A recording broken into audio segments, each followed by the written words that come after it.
Bonsoir à toutes, bonsoir à tous. J'espère que vous allez bien. Bienvenue dans cette émission Le 7-8. Nous sommes le jeudi 5 octobre. Voici le programme de ce soir. Octobre rose, le mois de sensibilisation au cancer du sein se poursuit. Plusieurs communes des Yvelines se mobilisent pour libérer la parole et faire de la prévention.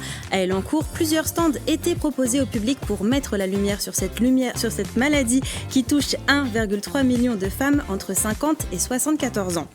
À partir de demain et jusqu'au 16 octobre, c'est la fête de la science. Pour l'occasion, l'Institut de radioprotection et de sûreté nucléaire situé au Vésinet ouvre ses portes au public. Découverte du site, visites ou encore ateliers se dérouleront durant tout le week-end. Et le jeudi, comme d'habitude, nous vous donnerons nos idées de sortie dans les Yvelines. Au programme, le Festival international du cirque au Murau, la Biennale des Beaux-Arts de Rambouillet, mais aussi la fête du miel à plaisir. Les détails avec notre journaliste Gabriel Gontier. Et puis les invités du 7-8 en deuxième partie d'émission, l'Observatoire de Versailles-Saint-Quentin en Yvelines et l'UFR Simone Veil Santé vous invitent dans leur laboratoire pour fêter la science. Et on en parlera justement avec Marianne Berthera. Bonsoir. Bonsoir. Alors vous êtes chargée de communication pour l'Observatoire de Versailles-Saint-Quentin en Yvelines, un site qui regroupe 4 laboratoires. À l'occasion de la fête de la science, vous ouvrirez vos portes au public le dimanche 15 octobre. À vos côtés, Aurélie Goyenval, bonsoir. Bonsoir. Vous êtes chercheuse à l'UFR Simone Veil Santé. Le programme est également très riche de votre côté puisque l'UFR ouvrira ses portes le samedi 14 octobre. On en parlera en fin d'émission. Avec nous également sur ce plateau une journaliste de la rédaction de TV78, Gabrielle Gontier. Bonsoir. Bonsoir Mathilde. Vous allez nous présenter vos idées de sortie dans quelques instants. Mais avant, on va faire un point avec vous sur les informations à retenir aujourd'hui dans le département.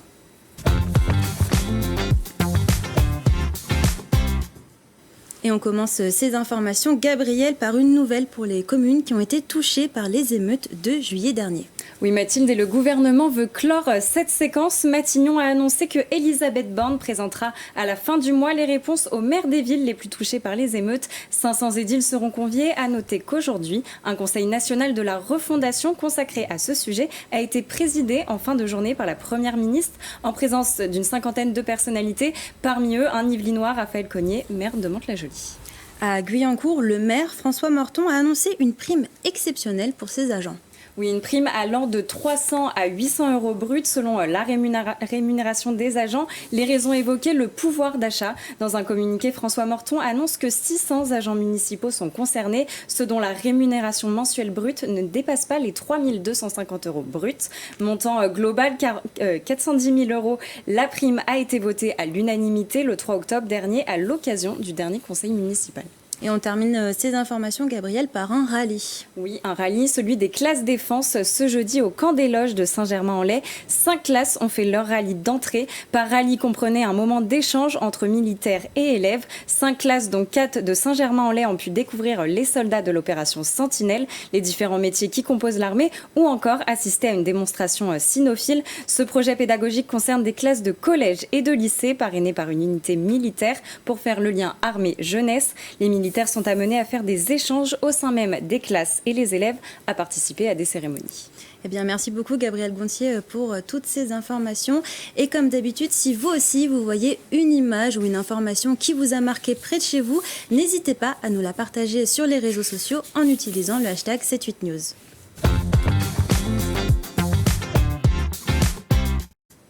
Un mois pour sensibiliser et prévenir le cancer du sein, c'est l'objectif d'Octobre Rose. Plusieurs stands d'information et de dépistage étaient proposés au public hier, mercredi 4 octobre, à l'Agora d'Elancourt. C'est le reportage de Julien Leroy.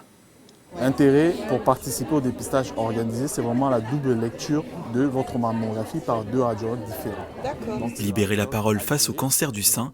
Une journée de sensibilisation était organisée ce mercredi 4 octobre au centre social L'Agora d'Elancourt.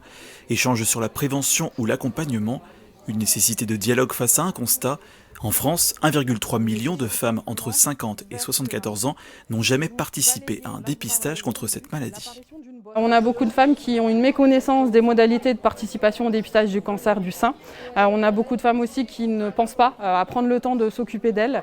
Si un cancer est détecté précocement, cela va permettre à 99 femmes sur 100 de pouvoir survivre dans les 5 ans. Dès son 50e anniversaire, chacune reçoit à son domicile un courrier l'invitant à prendre rendez-vous pour un examen auprès d'un radiologue. En amont, l'auto-examen mammaire régulier est recommandé à partir de 25 ans avec des observations spécifiques. Un volume de sein qui peut augmenter ou alors qui change de forme, un mamelon qui va se rétracter, une induration ou alors tout simplement une rougeur sur le sein, une peau d'orange. Et ensuite de passer au toucher, c'est-à-dire de pouvoir tout simplement toucher ses seins aussi largement possible pour que tout simplement on puisse sentir des choses qui ne seraient pas habituelles.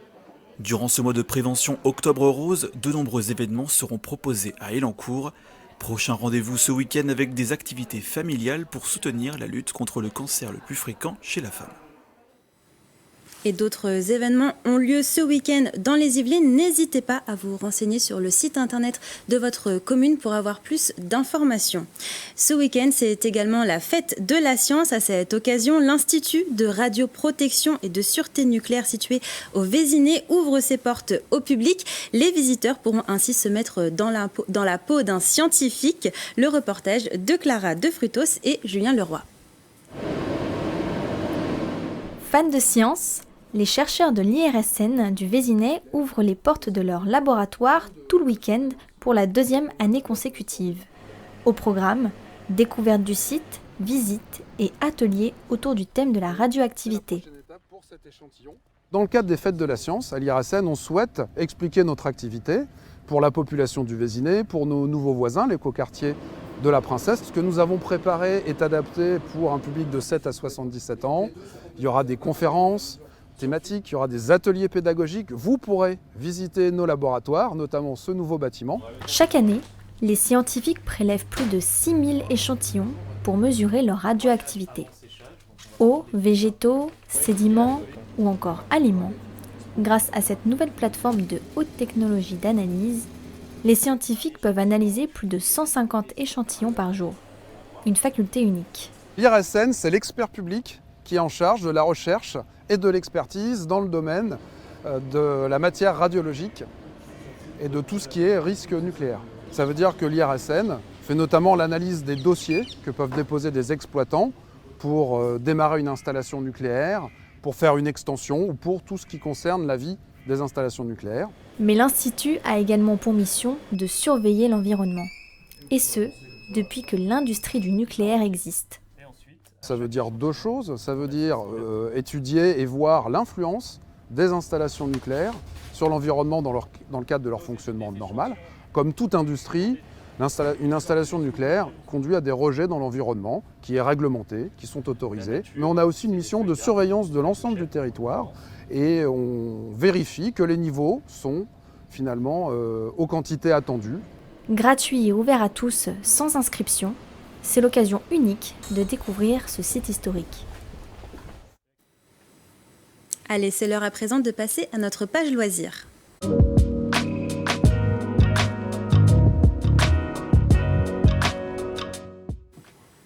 Graveurs, céramistes ou encore musiciens, 80 artistes de la vallée de Chevreuse présentent leur œuvre au public durant l'événement Parcours d'artistes et l'un d'entre eux, Patrick Pogu, aquarelliste, nous a ouvert les portes de son atelier à Manille-les-Hameaux. C'est le reportage de Julien Leroy.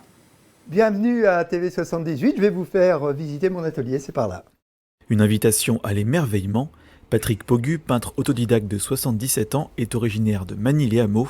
Dès le début de sa retraite, il y a une quinzaine d'années, il se passionne pour cet art avec une appétence particulière pour l'aquarelle.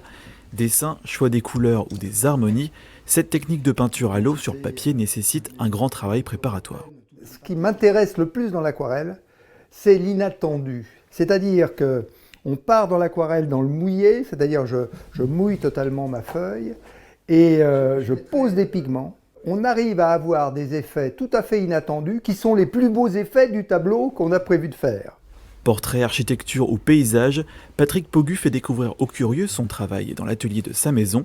Une mise en lumière durant les 2 premiers week-ends d'octobre pour l'événement Parcours d'artistes organisé par l'association Helium. Moi j'ai toujours un peu de mal à savoir si ce qui me plaît va plaire au public. Donc là je vois la réaction du public, je discute avec eux. Et c'est des moments qui sont super. Environ 80 participants originaires de la vallée de Chevreuse collaborent à ce 19e parcours d'artistes. Plasticiens, sculpteurs ou photographes, ce voyage artistique se poursuivra le week-end prochain.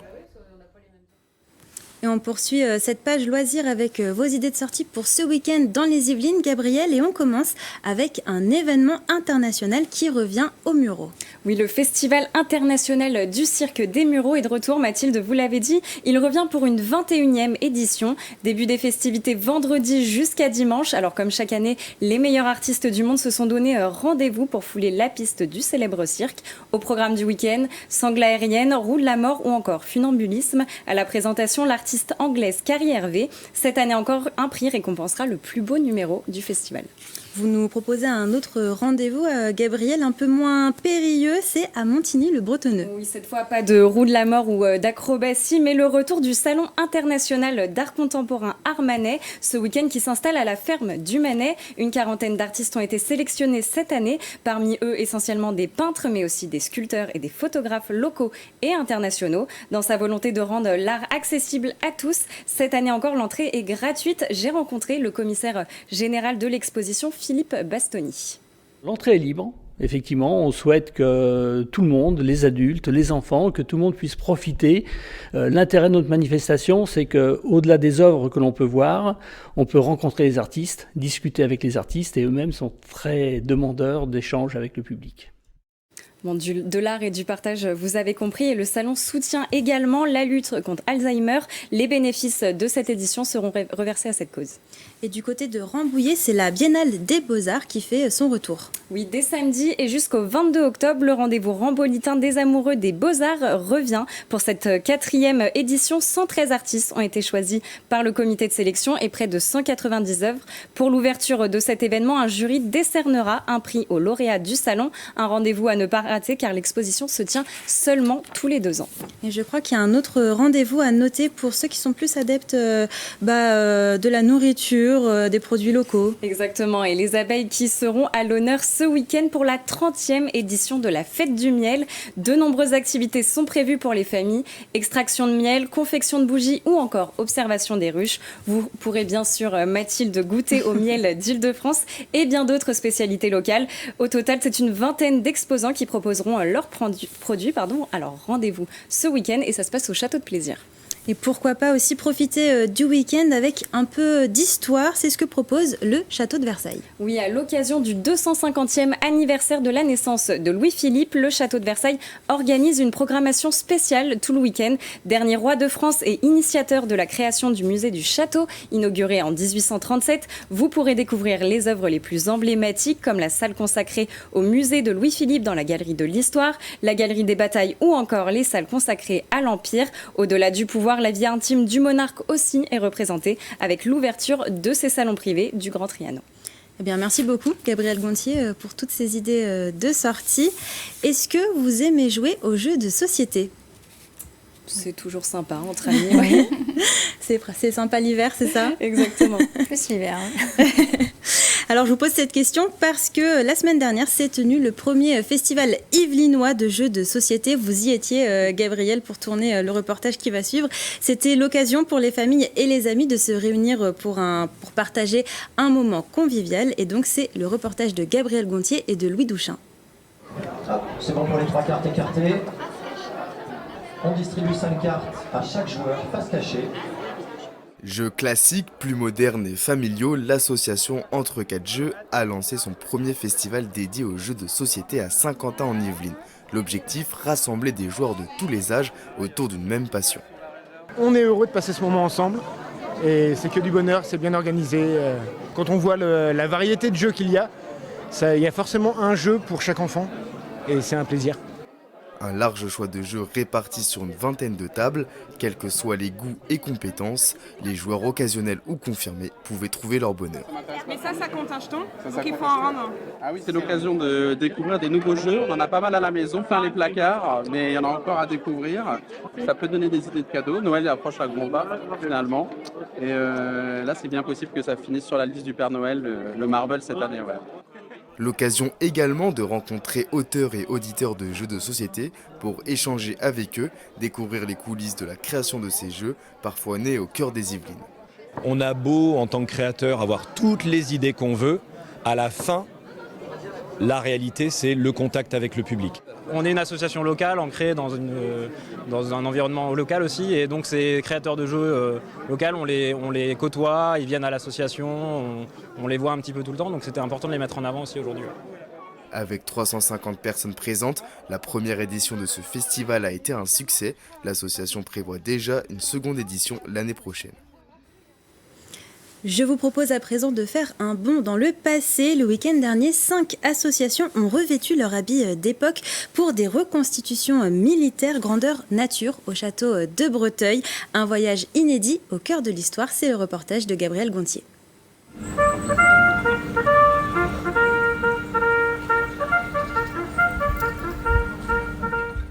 La montée des couleurs, comme si vous y étiez aux côtés du 26e régiment d'infanterie de l'armée américaine.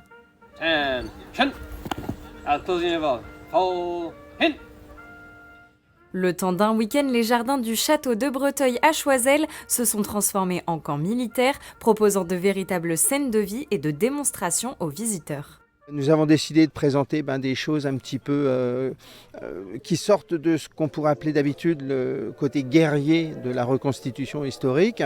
Donc vous allez voir notamment, bien entendu des armes, des choses comme ça, mais des choses un petit peu plus différentes, à savoir ce qu'on appelle un display de cuisine, un poste de commandement, une tente pour les soldats, ainsi que le Dallas, unique en France, vu que nous sommes les seuls à en avoir un.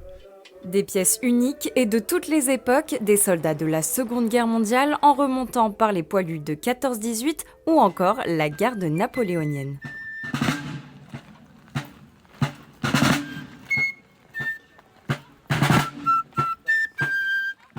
Au-delà du folklore, ce qui anime ces passionnés, c'est avant tout la sauvegarde du patrimoine et le devoir de mémoire. Nous avons pour but de faire de l'histoire vivante et de recréer la vie journalière des grenadiers à pied de la garde impériale sous Napoléon Ier. Apprêtez vos armes. Au bleu, joue, feu, oh. Mais avant d'intégrer la garde, passage obligatoire par le recrutement. Alors, demain matin, est-ce que tu peux être là à 6h? Au garde à vous de vos battantes. Des reconstitutions qui fascinent et inspirent aussi bien les petits que les grands. C'est bien de garder le souvenir de tout ça. Et c'est bien qu'il y ait des gens qui se déguisent comme ça. Je suis passionné militaria. Quand je serai un peu plus grand, je vais commencer à faire de la reconstitution dans le civil. Et quand je serai plus grand, dans le militaire. Arme à l'épaule droite. Droite. Un bond dans l'histoire qui créera peut-être quelques vocations. Et c'est bientôt l'heure de passer aux invités du 7-8, mais juste avant, je vous propose de jeter un coup d'œil à la météo de demain.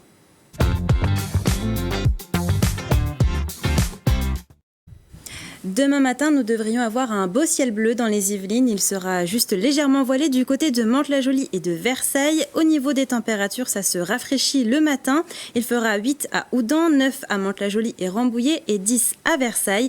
Demain après-midi, il y aura un grand soleil sur tout le département. Et côté température, il fera 21 degrés en moyenne. Pour les prévisions météo de ce week-end, le soleil sera toujours de la partie. Samedi, il fera environ 9 degrés le matin et 22 degrés l'après-midi. Et dimanche, le soleil continuera de briller sur les Yvelines avec des températures le matin à 10 degrés environ et l'après-midi ça va se réchauffer avec des moyennes à 25 degrés. C'est l'heure à présent de passer aux invités du 7-8.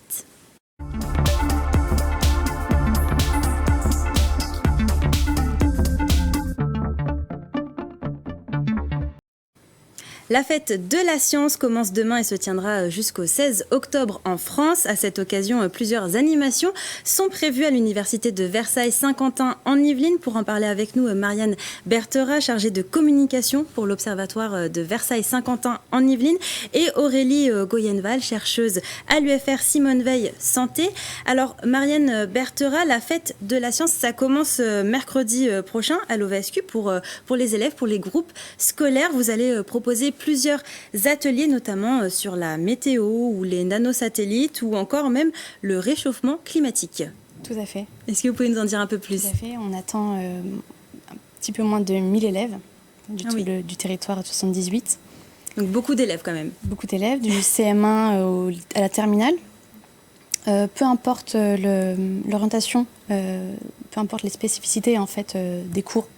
Voilà, on a des gens qui sont dédiés à l'ingénierie, mais d'autres qui sont plus dédiés à l'hôtellerie. Donc c'est une perspective et un souhait de vouloir ouvrir des portes qu'on n'a pas l'habitude d'ouvrir en fait. Voilà, d'où la fête de la science sert à ça. Et ça permet aussi de susciter des vocations chez les plus jeunes. On aimerait bien, oui, bien sûr. C'est aussi ce que vous constatez, Aurélie Goyenval, vous en tant que chercheuse, il y a des enfants, des élèves qui viennent vous voir et qui vous demandent c'est quoi le métier de chercheuse, qu'est-ce que vous faites au quotidien ? Oui, tout à fait. C'est vraiment une des raisons qui nous pousse à ouvrir nos portes de laboratoire. Ça fait partie des missions qu'on a, c'est aussi de créer des vocations. Donc nous, on aime quand même partager effectivement notre passion, parce que c'est quand même des métiers passion, les métiers de chercheurs. Et donc là, à travers tous ces ateliers, effectivement, on espère créer des vocations. Il y a pas mal de jeunes, déjà l'année dernière, qui venaient nous voir et qui étaient assez ébahis de voir enfin des microscopes, toutes ces... on peut passer de l'extrêmement grand à l'OVSQ, à l'extrêmement petit chez nous. Donc... c'est très varié. Et alors à l'UFR Simone Veil Santé, la fête de la science, c'est samedi 14 octobre et vous organisez notamment un escape game. Tout à fait. Donc on a 2 escape games. On a un escape game immersif, donc vraiment classique, on va dire. Et donc où les personnes sont enfermées dans un laboratoire et donc ont donc 20 minutes pour sortir et doivent déchiffrer des petits codes scientifiques pour pouvoir sortir. Et il y a un escape game numérique.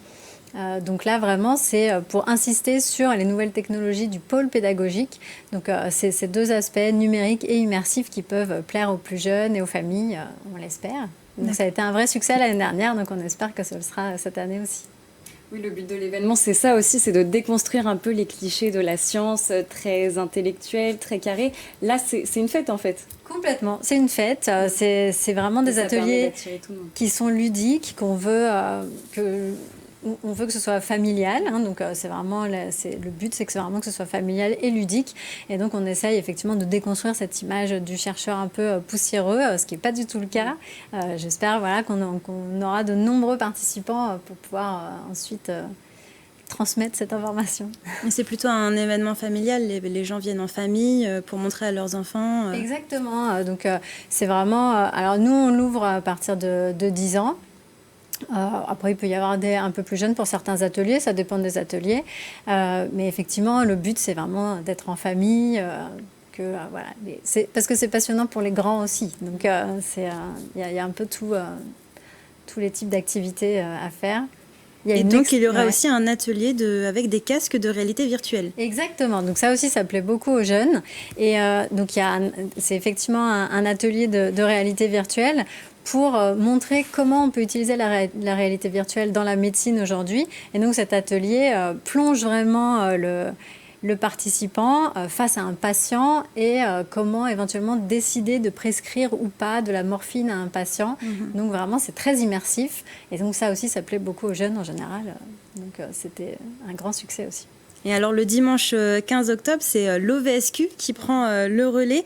Marianne Berthera, quel est le programme de cette journée ? Il y aura une dizaine d'ateliers. On pourra aussi être enfermé, mais dans un planétarium, pour le coup, pour aller essayer de comprendre un petit peu...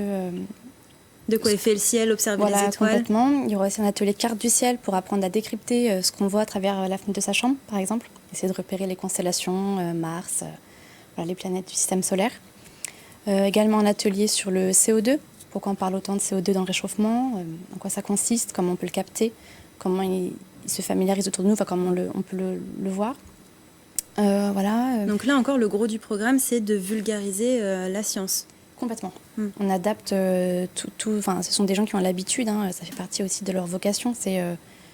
Ils parlent entre eux, mais ils parlent aussi aux citoyens. C'est aussi ça, le but c'est de faire passer des messages. Donc s'ils n'adaptent pas leur manière de parler, et donc en vulgarisant, il n'y a pas vraiment d'intérêt. Et je crois qu'il sera aussi possible de construire son propre vaisseau spatial. Oui, tout à fait, c'est possible. C'est possible. Ça peut intéresser. Ça peut intéresser complètement. Alors c'est sous forme de jeu, donc c'est digital. Voilà, mais le but, c'est d'essayer de réussir à faire décoller la fusée. Donc par plusieurs tentatives et plusieurs essais, la puissance qu'on va mettre, comment on équipe le vaisseau, et voir si on arrive à atteindre l'objectif.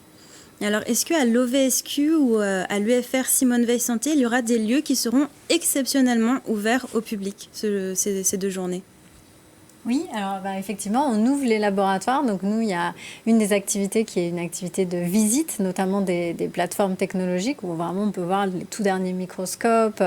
Donc là, il y a vraiment un accès unique. On n'en a jamais de porte ouverte de la sorte. Donc c'est vraiment une opportunité à saisir, j'ai envie de dire, parce que c'est super intéressant de pouvoir voir effectivement toutes les activités de recherche. On essaye de représenter le panel des activités de recherche qui a lieu à l'UFR Simone Veil Santé, qui est assez large, parce qu'on va de l'école des sages-femmes jusqu'à de l'anthropologie. Donc il y a vraiment un panel assez varié qu'on a essayé de représenter à travers tous ces ateliers, toutes ces activités. Et à l'OVSQ, est-ce qu'il y aura des lieux exceptionnellement ouverts au public ? On aura la plateforme d'intégration et de test, qui est un lieu qui nous permet de tester. Par exemple, il y a un nanosatellite qui est parti avec les étudiants de l'université. Et donc, ils sont testés en fait, dans des cuves à vide, par exemple, pour pouvoir simuler le vide de l'espace en fait, et voir comment les appareils réagissent avant envoi. Eh bien, merci beaucoup, Marianne Berthera et Aurélie Goyenval, d'avoir répondu à nos questions et d'avoir accepté notre invitation en plateau. Alors, si vous êtes intéressés, la fête de la science à l'UFR Simone Veil Santé, c'est samedi 14 octobre de 9h à 18h et à l'OVSQ, c'est le dimanche 15 octobre de 10h à 18h. Et c'est la fin de ce 7-8. Merci pour votre fidélité. Je vous souhaite une belle soirée sur TV78 et un bon week-end. Prenez soin de vous.